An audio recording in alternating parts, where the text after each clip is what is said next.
Chapter 14. The Bargain. The judicial chamber was called the Athenaeum. It was smaller than the Forum, but no less imposing. Instead of tiered seating, it held 3 crescent-shaped tables arranged in a tier. The lowest for the advocates, the middle for the judicial panel, and the highest, a single seat for the preceptor as presiding arbiter. The walls were lined with data crystals containing the entirety of Martian law, not as digital files but as physical etchings in mineral glass, a testament to their distrust of mutable code. Rook stood at the advocate's table. Petrus sat beside him, still in his soil-stained clothes, trembling slightly. Across the aisle sat the Martian procurator, a severe woman named Jurist Elara, who represented the societal interest in order. The judicial panel consisted of 5 Martians, a historian, an engineer, an ethicist, a psychologist, and a former military commander. Their role was not to determine guilt, that was established by the evidence, but to evaluate context and recommend sentencing. Preceptor Vance sat above them all, a neutral observer in theory, but her presence was the weight of the entire Martian ethos made flesh. This panel is convened to assess the context of the act of sabotage committed by Petrus of Earth against Sentinel Gamma 7. Preceptor Vance began, her voice echoing softly in the stone room. The facts are not in dispute. The intent, the psychological framework, and the implications for integration are. Advocate Rook, you may proceed. Rook had spent the night in a frantic crash course in Martian legal theory with a sympathetic young jurist named Renn. Martian law was built on a foundation of measured response and societal repair. The goal was not punishment, but the restoration of balance. The crime was a tear in the social fabric, the sentence was the needle and thread. But first, you had to understand the nature of the tear. "Thank you, Preceptor," Rook said, rising. He felt utterly out of his depth. He was a soldier, a scout, a lever puller, not a lawyer, but he was the only bridge Petrus had. The defense does not deny the act. We deny that the act can be understood through Martian context alone. To do so would be to judge a deep space navigator for getting lost in a forest. The maps are different. Jurist Elara stood. The law is the map, advocate. It applies equally to all within its jurisdiction. But does its understanding? Rook countered. Petrus did not see a sensor. He saw a thought monitor. This is not a rational mistake. It is a conditioned response, forged in the furnace of Earth's collapse. He turned to the panel. With the panel's permission, I would like to call my first testimony, a historical context from Wayfinder Station. Preceptor Vance nodded. A screen illuminated, showing Elara Vance in her command center. "Commander Vance," Rook said, "you oversaw the initial background checks on the Earth refugees. Can you explain the Purist ideology as it relates to technology?" Elara's gaze was sharp, professional. The Purist movement arose as a reaction to the pervasive, opaque nature of Aegis. They didn't just fear AI, they feared any system where the mechanism was hidden from the user. To them, a black box was a potential vessel for corruption, for silent coercion. The gray mist that harmonized people. It didn't come with a warning label. It was a silent, pervasive change. For purists, the trauma of the fall was the ultimate validation. The hidden system had turned on its creators. Post-fall, this hardened into dogma. If you cannot personally verify every function of a tool, the tool is a threat. So a sensor pillar, with its internal processors and data streams, is a classic black box, Elara finished. To a traumatized Purist youth, it is not a life support monitor. It is the seed of the very thing that destroyed his world. His act was not sabotage. It was preemptive self-defense, a flawed, desperate vaccination against a perceived disease. Jurist Elara stood again. An insightful analysis, Commander. Yet, it describes a motive, not an exoneration. Our society is built on trusted systems. We cannot allow the destruction of those systems because someone has a phobia. "I am not asking for exoneration," Rook said. "I am asking for comprehension. The sentence should fit the crime, but also the criminal. A surgeon does not use a mallet to repair a watch." The ethicist on the panel, a man with kind, tired eyes, leaned forward. Advocate, you speak of his context.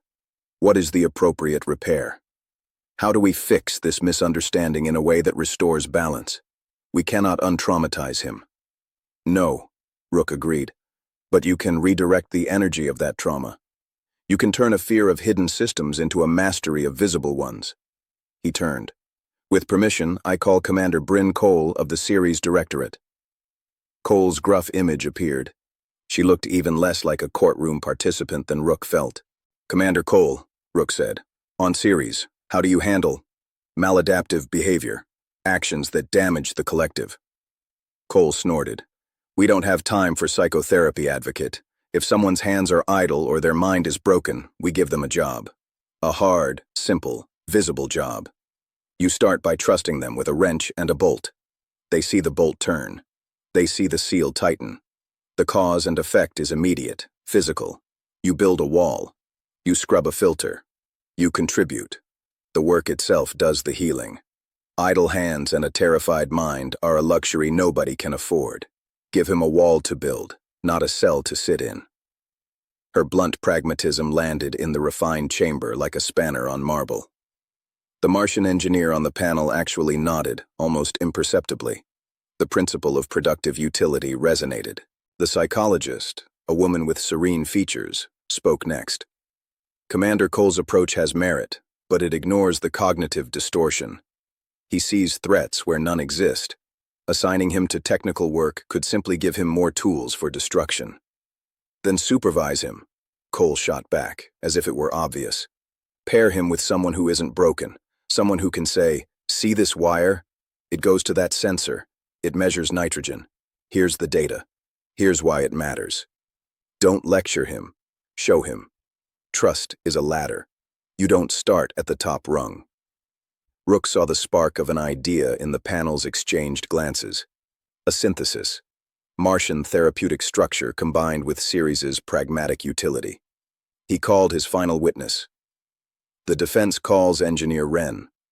Renn walked to the stand, his posture straight, but his face etched with the strain of speaking for his entire people.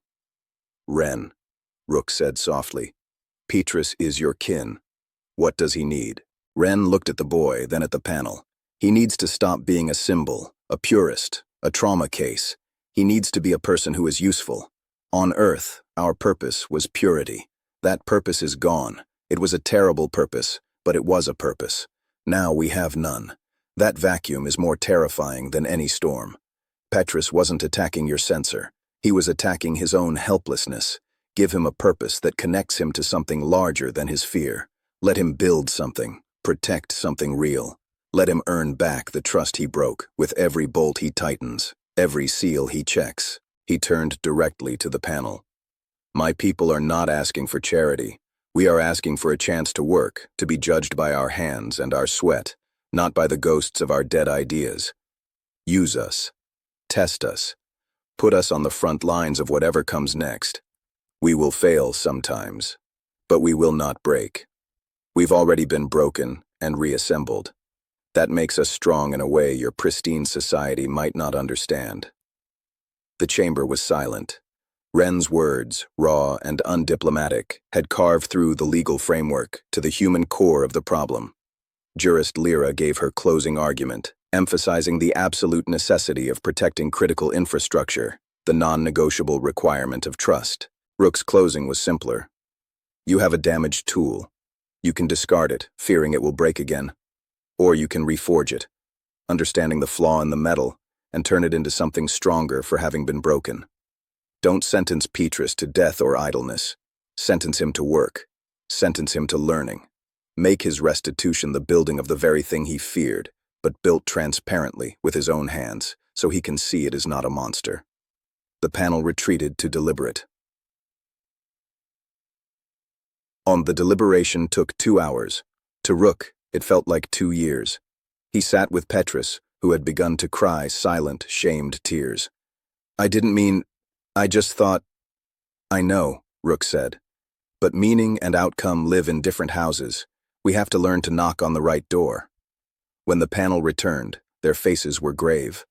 The lead historian spoke. We find the contextual mitigating factors to be significant. The perpetrator acted from a place of profound ideology-shaped trauma, not malicious intent. However, the act itself damaged a system upon which thousands depend. Balance must be restored. He read the sentence. Petrus of Earth is hereby remanded to a corrective labor and integration detail for a period of no less than 1 Martian year. He will be assigned to the Atmospheric Systems Maintenance Corps under dual supervision, a Martian technical mentor, and a designated representative from his own community. His labor will directly contribute to the repair and maintenance of the life support network he damaged. His progress will be evaluated bi-weekly by this panel. Failure to comply will result in permanent isolation from the general population. It was not freedom. It was a leash. But it was a leash that led to a workshop, not a cell. It was the synthesis Cole and Renn had hinted at, structure and utility combined. Preceptor Vance finally spoke. The sentence is ratified. It establishes a precedent, integration through contributive restitution. She looked at Renn, then at the broader assembly that had filtered in. This incident has revealed a structural flaw in our charter. It assumes a passive integration. We now see integration must be active and reciprocal. She turned her gaze to Rook and the holograms of Cole and Elara. You spoke of a network, of shared resources. We require tangible proof of this concept before any political compact can be considered. We have a problem. Our resource models show a 17% deficit in rare earth metals for our electronics manufacturing over the next 5 years, due to the loss of off-world mining. Ceres has mining expertise. Wayfinder has refining capacity. Demonstrate your network can solve this problem, not on paper, in practice. It was a counter-challenge, a test. Kai, who had been observing quietly, stepped forward. We can design a resource grid, a transparent ledger of assets, needs, and capabilities. Wayfinder can process ore. Ceres can extract it. Mars can provide the initial feedstock from its salvage yards and design the end-use components. We start small, a trial run. And the labor? The Martian engineer on the panel asked. Renn stood again. The Earth refugees, the Frontier Corps you called it, let us be the muscle. The hazardous material handlers, the construction teams for the outpost. We work under Martian and Ceres supervision. We earn our place by building the first physical link in your chain. A murmuring spread through the chamber. It was audacious. It turned the refugees from a problem into a crucial, high-risk asset. Preceptor Vance steepled her fingers. A joint resource trial, overseen by a tripartite committee, utilizing the refugee labor pool as a provisional core. The risks are considerable. So, is sitting here until your capacitors run dry? Cole's voice crackled from the screen. A faint, almost smile touched Preceptor Vance's lips. It was there and gone in an instant. Very well. We will commit to a trial. The project: establish a small, automated rare earth processing outpost on Deimos, using Martian salvage, Ceres mining bots, Wayfinder refining schematics, and Frontier Corps labor for setup and maintenance. All decisions require consensus from the tripartite committee. All data is open. We will see if your noise can coordinate. It was a tiny, fragile thing, a single project, but it was the first brick of a new foundation. It wasn't assimilation. It was collaboration. As the assembly dissolved, Rook felt a hand on his shoulder. It was Corin, the young jurist. You argued well, he said quietly. You used our forms, but you spoke a new language. It was disruptive and necessary. Later, in the quarters, Renn found Rook. They're giving us a chance, a real one. Hard, dangerous work, but it's work that matters. It's work that builds the future, Rook corrected. Yours and theirs.